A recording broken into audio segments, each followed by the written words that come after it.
Hey everyone, today is a very special day. It's Veterans Day, and I know Veterans Day is very special to you. It is, but can I start with a history lesson? Of It's course. what fathers do. It is.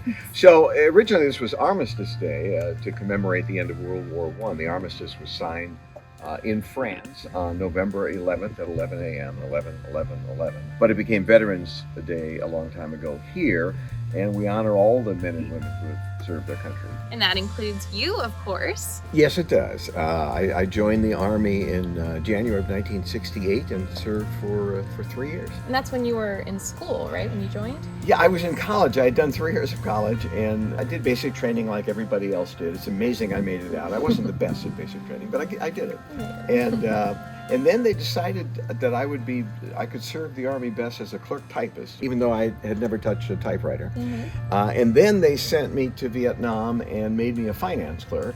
And then I missed broadcasting, and I kept applying for transfers, and they kept turning me down. But I think they finally got tired of my applying.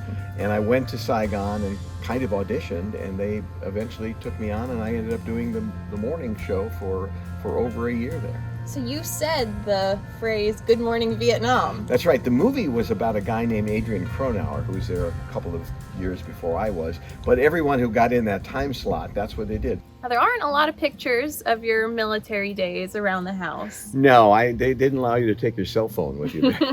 I think there are 3 pictures of me total during my time in Vietnam, none of which would put fear into any enemy. But I sometimes wish I had more, especially some of the guys I served with and all that. We kind of lost touch, and that would have been nice. But again, it was a different time.